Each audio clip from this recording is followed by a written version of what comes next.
I have to tell you about something that happened to me last week, something that really highlighted the subtle power of compliments for me. Oh, I'm curious. What happened? So I was at a coffee shop, right? And the stranger approached me. He said, "Excuse me, I couldn't help but notice how patiently and kindly you helped that elderly gentleman with his phone." Okay. And he went on, "In a world where everyone's rushing, your compassion really stood out. Thank you for being that kind of person." Wow. And how did that land for you? It's hard to explain, but I felt genuinely seen, you know? I mean, I've received plenty of compliments Yeah. on my appearance, my work, clothes, whatever, over the years. Sure, we all have. But this one felt profoundly different. It really made me think, why do some compliments hit us so deeply while others just, well, seem to pass by unnoticed or feel empty? That's a great question. It really gets to the heart of what makes communication, effective. What if I shared with you a framework, something that, in my experience, makes compliments far more impactful, more memorable? That's exactly what we're exploring today. Welcome to English Life Skills Hub. I'm Sarah, your host and linguistics expert, and this is going to be one wild ride into the hidden world of compliment psychology. And I'm David, you're a communication psychology specialist. Fair warning, by the end of this exploration, you'll never give or receive a compliment the same way again. We're about to unlock secrets that most people never discover. Welcome back to English Life Skills Hub, where we really aim to deepen your understanding of communication. And today, we're focusing on something that influences pretty much every interaction you have. Mm-hmm. And before we really dive in, just think about this for a second. When was the last time you received a compliment that truly resonated? I don't mean just a general nice shirt or, good job, right, but something that made you feel genuinely understood, appreciated. Yeah, take a moment. That feeling, that little positive shift maybe in your mood or your confidence, it's neuroscience in action, really. It's how our brains process genuine acknowledgement. Exactly. My professional work has shown me time and again that giving effective compliments isn't just, about being nice. It's really about understanding human psychology, those cultural subtleties, and the linguistic patterns that genuinely connect with people. And for you, our English learners, getting this understanding can be a huge boost to your communication. It's about moving past just polite exchanges, right, to actually engaging and connecting on a real level. It's like a communication superpower. It really is. And we'll also look at some, frankly, shocking research about what happens in your brain when you get a compliment that feels real versus one that feels fake. The difference is quite revealing. Okay, let's start right there with the science. What exactly is going on in our brains when we receive a genuine compliment? My gut feeling is it's more complex than just, feeling good for a second. You're absolutely right. It's quite intricate. When we receive authentic praise, our brains release a whole cocktail of neurochemicals, actually. There's dopamine, which you probably know is linked to pleasure. Mm-hmm. The reward chemical. Exactly. Then there's serotonin, which helps regulate mood, makes you feel good overall. And oxytocin, which is often called the bonding hormone, it fosters social connection. Wow. So in a way, genuine compliments are kind of like natural mood enhancers or even natural antidepressants. You could certainly think of them that way. They have a powerful positive effect. But here's a really critical point, especially for mastering communication. Our brains are incredibly good at detecting authenticity. So they can tell when someone doesn't really mean it. Oh, absolutely. If there's even a hint of insincerity, instead of those feel-good chemicals, the brain often releases cortisol. Cortisol, the stress hormone. Right. So, wait, an insincere compliment could actually make someone feel worse. It absolutely can, yeah. The brain might perceive it as potentially manipulative, like someone's trying to get something, so it triggers a kind of defensive, stressful response. That makes so much sense. It explains why some compliments feel great and others just leave you feeling awkward or even a bit suspicious. Exactly. And this is why understanding the underlying psychology is so vital, particularly I find for those navigating English as a second language, where sometimes those subtle cues of sincerity can be harder to pick up or project initially. That's a really interesting point. Is there a difference then in how we process compliments in our native language versus, say, in English? That's a very perceptive question. Based on my experience working with multilingual individuals, when we operate in a second language, our emotional processing can sometimes be a bit more analytical, less purely intuitive, perhaps. Okay. So while receiving compliments in English might initially feel less, automatic emotionally, this analytical lens actually offers an advantage. It allows you to consciously learn and apply effective compliment patterns more systematically. Ah, I see. So our listeners can actually use this. They can take a more structured approach and potentially become even more skilled communicators than native speakers who just rely on intuition, which might not always be accurate. Precisely. That's what I've observed. In my work, individuals who intentionally learn and apply these psychological principles, who understand why certain compliments work, they are consistently perceived as more charismatic, more trustworthy, and ultimately more successful, both personally and professionally. Okay, speaking of professional interactions, I'm guessing workplace compliments have their own set of rules, right? Maybe even pitfalls. I absolutely do. Different contexts, different rules. But actually, before we get into the specifics of the workplace, I want to highlight a really common mistake I see people make all the time. It's a mistake that can, maybe unintentionally, but still significantly, undermine relationships. Ooh, okay, I'm listening. What's this common relationship-destroying mistake? It's the curse of the generic compliment. Things like, good job, or nice work. Even, you look nice. Wait, those are bad. They seem polite. They're not necessarily bad in intention, but they are often ineffective. And sometimes, yes, counterproductive, because they signal a lack of genuine attention or a specific observation. Okay, I think I get it. So if I've poured hours into a presentation and someone just says, good job, it might feel a bit dismissive, like they didn't really see the effort. Exactly that. Our brains, as we discussed, crave specificity. Specificity signals genuine attention, genuine care. It says, I actually noticed what you did. This is fundamental if you want to move from just, surface level politeness to real meaningful connection. Right. So could you give us an example? How do we transform a generic compliment into one that actually resonates? Absolutely. Let's take your presentation example. Instead of just nice presentation, Sarah. Oh, sorry, we're not using names. Instead of nice presentation, consider something like this. Your opening story about that customer service challenge, it immediately grabbed everyone's attention. It made all that data feel really personal and relevant. I could literally see people leaning forward. You managed to turn dry statistics into a story we could all connect with. Wow. Okay, that is a powerful transformation. It feels completely different, much more impactful. Doesn't it? And notice the structure there. I pointed out a specific action, the opening story. I explained why it worked. It grabbed attention, made data personal, and I described the observable impact people leaning forward. That's the blueprint for really impactful communication. That's really clear. But what if someone feels like, oh, I don't have a huge English vocabulary yet? Can they still give compliments that pack a punch? Oh, 100%. This is crucial. It's far less about using fancy vocabulary and much more about genuine observation and sincerity. Okay. Simply saying something like, hey, I noticed you stayed late last night to help John finish his project. That was really kind and helpful. That's way more impactful than some vague compliment like, you're such a good colleague. See the difference? Yes, definitely. The observation makes it real. Okay, but that brings up culture again, doesn't it? I mean, some cultures might find that level of specificity a bit intense or maybe uncomfortable. How do we handle that? That's a really important point. And yes, cultural awareness is absolutely vital in cross-cultural communication. We definitely need to touch on that. But first, let me introduce a framework I've developed and found to be, well, almost universally effective, regardless of culture, when adapted slightly. I call it the SPARK method. SPARK. Okay, intriguing. Yes. Tell us about SPARK. Right, so SPARK is basically a practical formula, a checklist almost, for crafting compliments that really land well. It stands for specific, personal, authentic, recent, and kind. Okay, SPARK, let's break that down. S is for specific. Exactly, S specific. Pinpoint exactly what the person did well. Not just good report, but maybe your analysis of the market trends in that report was incredibly thorough and insightful. See? Specific. Got it. Okay, P. P, personal. Connect the compliment to your experience or the impact it had on you.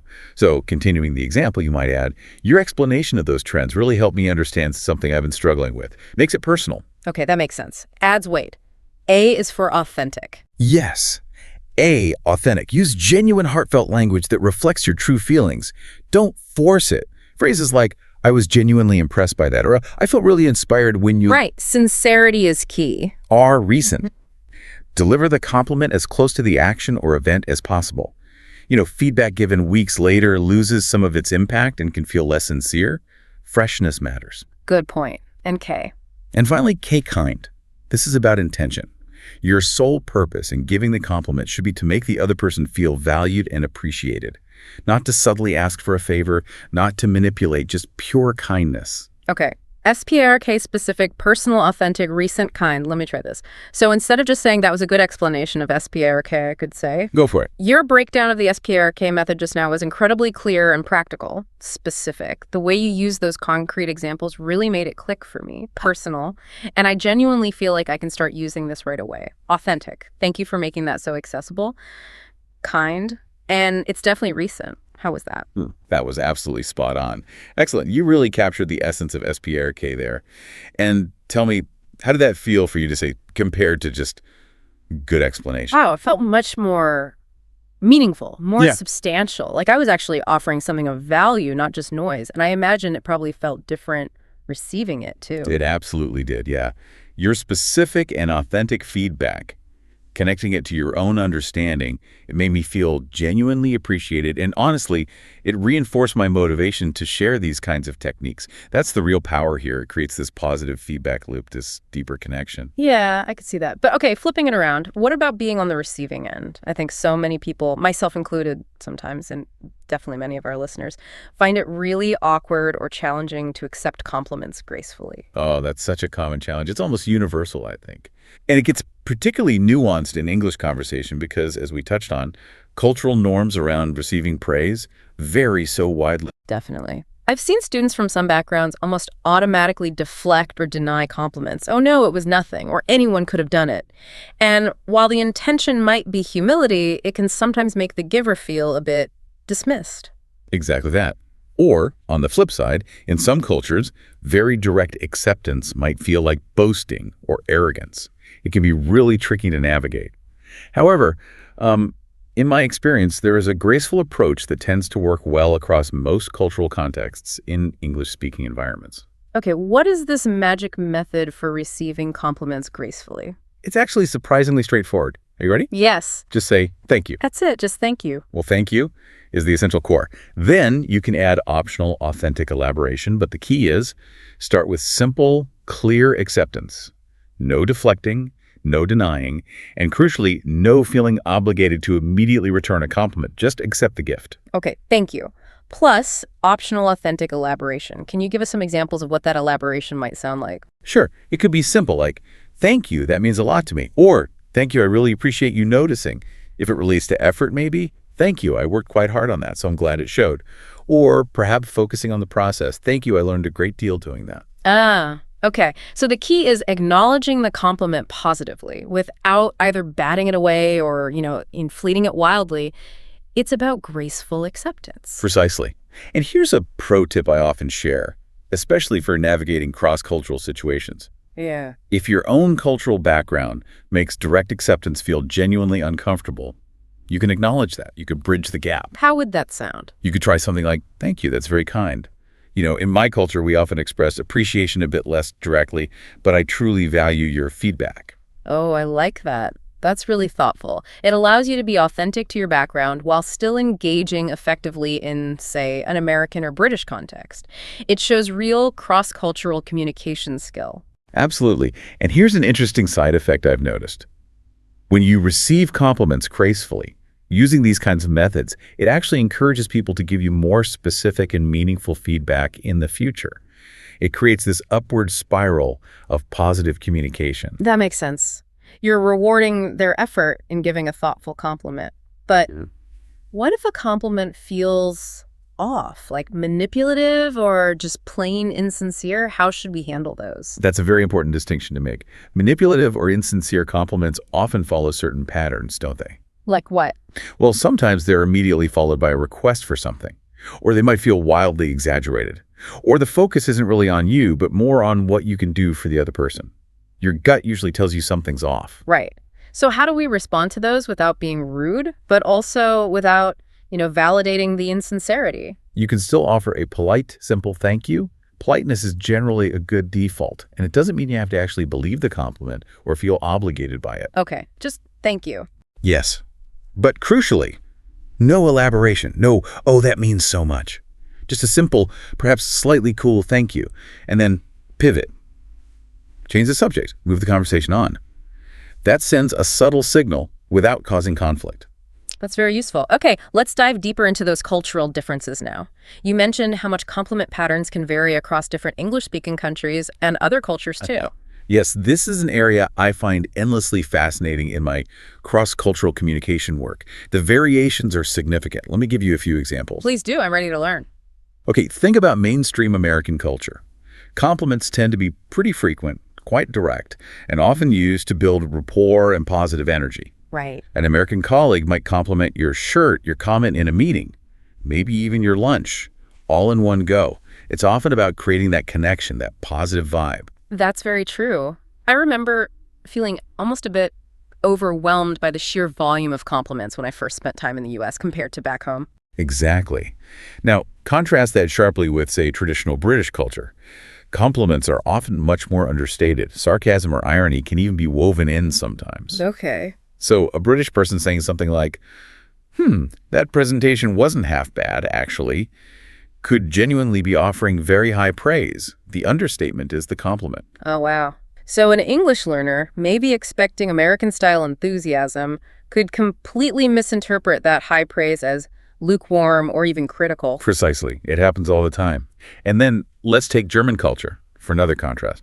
Compliments there tend to be less frequent than in the US or UK, but when they're given, they usually carry tremendous weight. How so? If a German colleague compliments your work, it generally signifies that you have genuinely exceeded expectations. It's not given lightly. This cultural dimension is clearly absolutely essential for anyone communicating professionally in English, especially in international teams or businesses. It is. And it gets even more complex when we look at many Asian cultures. There, the core value might be social harmony. So directly accepting a compliment could sometimes be seen as boastful, or it might create a feeling of social debt or obligation. Oh, okay. So a culturally appropriate response in that context might involve deflecting the praise or maybe redirecting the credit to the team or to luck. So given all this variety, how do our listeners navigate it, especially if they come from, say, a more indirect or modest culture, but find themselves working in a very direct, compliment-heavy environment like the U.S.? This is where that concept I mentioned earlier, cultural bridging, becomes so valuable. Right. It involves acknowledging your own cultural norms, perhaps even subtly referencing them, while still adapting effectively to the local context. So you might use that phrase we discussed. Thank you for saying that. In my culture, we tend to be more modest about achievements, but I truly appreciate you recognizing my efforts. That feels like such a sophisticated approach. It communicates authenticity, acknowledges the difference, but still meets the expectation of accepting the compliment positively. It shows high EQ. Exactly. And when you demonstrate that kind of awareness, understanding the why behind different compliment styles, it builds empathy, it smooths interactions, and it genuinely strengthens cross-cultural relationships. Your awareness becomes a powerful communication tool. What about the difference between, say, romantic compliments and professional ones? Do the rules change there too? Oh, absolutely. The purpose and focus shift significantly. In my observation, the most impactful compliments in romantic relationships often focus less on temporary things like appearance or even specific achievements, and more on character, on intrinsic personal quality. For example, instead of, "You look beautiful tonight," which is nice, but fleeting, something like, "I love how you always make everyone feel so welcome and included," tends to resonate much more deeply. Because it speaks to who the person is, their core values, rather than just what they look like or did in that moment. It shows you truly see them. Exactly. It shows deeper appreciation. And this focus on substance over surface brings us neatly back to the workplace, where compliments, when done right, also focus on substance, on skills, contributions, and impact, and can be incredibly powerful tools for career growth. Okay, let's definitely dive into that. The professional sphere. How do English compliments work differently there? And crucially, how can our listeners use them strategically for career advancement? Right. In professional settings, compliments aren't just about being friendly, though that's part of it. They serve several really strategic functions. Such as? While they can help build alliances with colleagues, they reinforce positive behaviors you want to see more of in your team. They can subtly demonstrate your own observation skills and even leadership potential. And of course, they contribute to a more positive and productive work culture overall. Okay, that makes sense. Could you give us some concrete examples of what really effective professional English compliments sound like? Certainly. Here are a few templates or examples that I've seen work very well, focusing on skills and contributions. Your analytical approach to that problem was fantastic. You uncovered solutions none of the rest of us had even considered. Your strategic thinking really adds significant value to our team. Okay, very specific. Or maybe. I've noticed in meetings how you consistently ask really thoughtful, probing questions. It genuinely helps all of us think more deeply about the issues at hand. Another one, perhaps for someone technical. Your ability to explain those complex technical concepts in such simple, clear terms is really impressive. You made that difficult presentation accessible to everyone in the room. I'm noticing a pattern here. These are all focused squarely on professional skills, actions, and their impact on the work or the team, rather than personal qualities or appearance. Is that a hard and fast rule? I'd say it's a very, very strong guideline. Yes. Professional compliments should ideally always be work-related. They should highlight contributions that benefit the team, the project, or the organization. This maintains professionalism and, frankly, shows that you understand what's valuable in that context. What about complimenting upwards? Giving a compliment to your boss or supervisor, that feels potentially tricky. Does that require a different approach? That's a great question, and yes, it does require a bit more finesse, let's say. Complimenting upwards needs to be handled carefully to avoid sounding like you're just, sucking up. Right. How do you do that? The key is to focus on aspects of their leadership, their decision-making, or perhaps how their guidance or feedback has specifically helped you or the team grow or succeed. Make it about their positive impact, not just general flattery. Could you give an example? Sure. You might say something like, I wanted to say, the feedback you gave me on that draft proposal really helped me refine my strategic thinking for the final version. I appreciate how you take the time to actively develop your team members' skills. Ah, I see. So it's specific, it links to a work outcome, and it highlights a positive leadership quality developing people rather than just saying, you're a great boss. Exactly. It's perceived as genuine appreciation for their investment in you or the team. And here's something really important I've observed in my professional work. Individuals who consistently offer these kinds of thoughtful, specific, well-timed compliments. They are often perceived by others as having higher emotional intelligence. They seem more observant, more team-oriented, and often more ready for leadership roles themselves. It's a subtle but powerful signal. That's a fantastic insight. What about timing in the workplace? When is the best time to offer these kinds of professional compliments for maximum impact? Timing is definitely crucial. They often land best shortly after the event you're complimenting, right after a successful presentation, perhaps during a performance review, both giving and receiving, or even in a team meeting when someone contributes a particularly strong idea. Sometimes a private compliment can also be very powerful, especially if you want to offer encouragement or acknowledge effort that might not have been visible to everyone. The key is making it feel natural and relevant to the specific situation. That makes sense. But just as there are effective ways, I imagine there are also some major compliment disasters waiting to happen in the workplace. Things that could actually damage your career. What should people absolutely avoid? Oh, yes. There are definitely several common pitfalls, communication missteps that can inadvertently harm your professional reputation or relationships. We should absolutely cover those. Please do. What are the main compliment disasters our listeners need to steer clear of? Okay, based on what I've seen cause problems, here are the top ones. First, and this is a big one, compliments on personal appearance in professional settings. Even well-intentioned comments like, you look great today, or commenting on clothing can make people uncomfortable, feel unprofessional, or even cross boundaries into harassment territory. Just avoid it. Stick to work. Right. Keep it professional. What's next? Second, the dreaded backhanded compliment. These are phrases that sound like praise on the surface but contain a hidden insult or stereotype. The classic example is, wow, your English is really good. For a non-native speaker, it negates the compliment entirely. Yes. Those feel awful to receive. Third, compliments with strings attached. This is where flattery is clearly being used as a tool to manipulate or offload work, like, oh, you're just so brilliant at handling difficult clients, maybe you should take lead on the Johnson account. It's transparent and breeds resentment. Yeah, you can usually see right through those. What else? Fourth, over-complimenting, or what I call compliment inflation. If you gush over everything someone does, calling routine tasks amazing or genius, your praise loses all meaning and impact. It can actually make you seem insincere or like you have poor judgment. Save the high praise for when it's truly warranted. Good point. Reserve the superlatives. And the last one, fifth. And this loops back to our earlier discussion, cultural insensitivity. Simply not understanding or respecting how someone from a different cultural background might interpret or prefer to receive compliments. Assuming your way is the only way is a recipe for miscommunication. These are all such crucial points for navigating professional communication in English effectively. So, how can our listeners get better at avoiding these pitfalls and developing better judgment? Well, one of the best ways is simply to observe and adapt. Pay close attention to how senior, respected colleagues in your workplace give and receive feedback and compliments.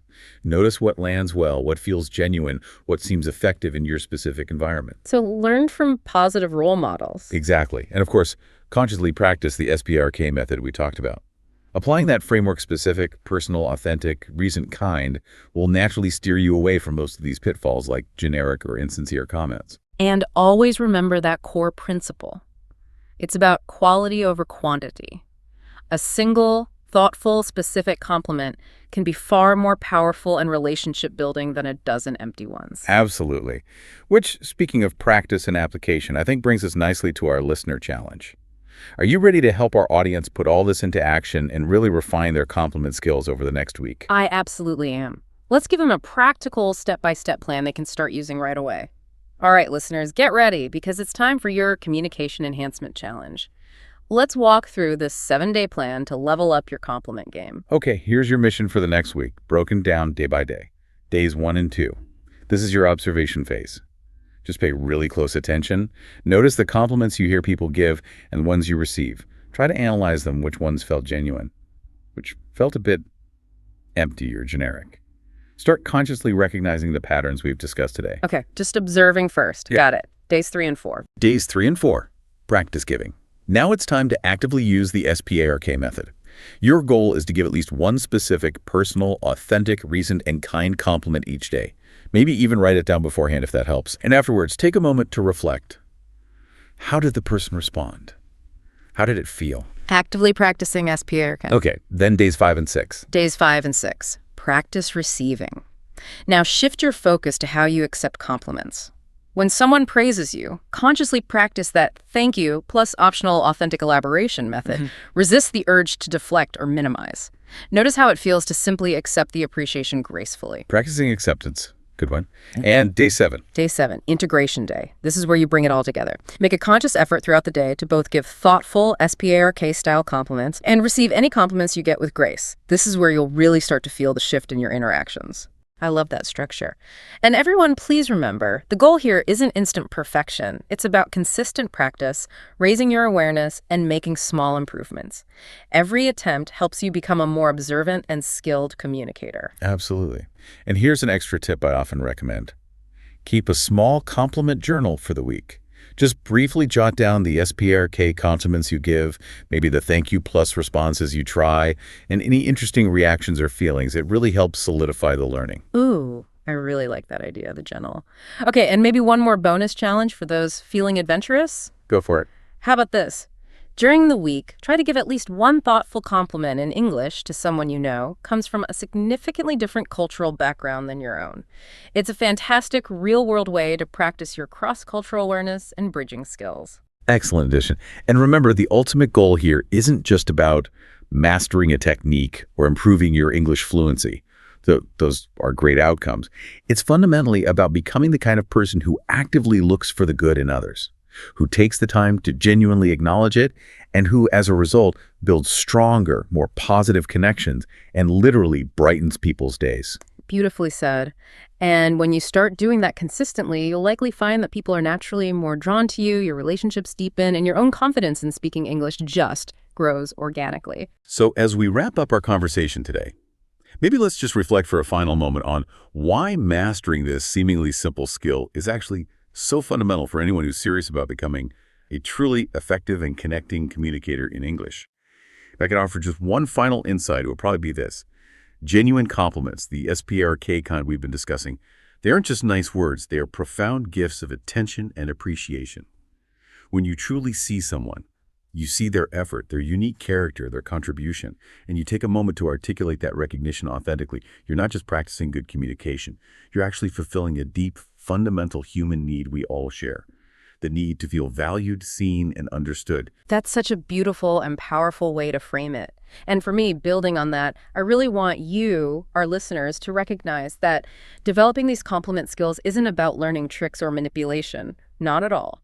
It's about intentionally choosing to become more observant, more appreciative, and ultimately more connected to the people around you. It's about consciously using your English language skills to build bridges, not walls. Well said. And please remember, every single conversation you have, starting today, presents a fresh opportunity to practice these skills. Each thoughtful compliment you give, each one you receive gracefully, is another step on your journey toward becoming a more confident, more connected, and more effective communicator in English. Absolutely. So if you found this valuable today, and we really hope you did, please don't forget to hit that subscribe button. Join us here every week as we explore more fascinating topics designed to enhance your English communication and your life skills. And we genuinely want to hear from you. Share your own experiences with compliments in English. Maybe a compliment you received that totally made your day, or one you gave using SPARK that created a real connection. You can reach out to us on our social media platforms, or just leave us a comment wherever you happen to be listening to this. Yes, please do. And if you enjoyed today's exploration, please consider giving us a 5-star rating and sharing it with your friends or colleagues who might also benefit. The more people we can help empower with these communication skills, the better. And just remember, the very next time you give or receive a compliment, take a breath. Think about SPARK. Think about authenticity, think about grace, and see how you can elevate that simple moment into something truly special, something that builds connection. Thank you so much for joining us on this journey into the psychology of English compliments. We truly hope you feel inspired and equipped to use these insights in your daily life and conversations, starting now. Until next time, keep practicing those skills. Stay curious about communication and really embrace the incredible power of your words to connect with all the people around you. Goodbye for now. We can't wait to see you in our next episode.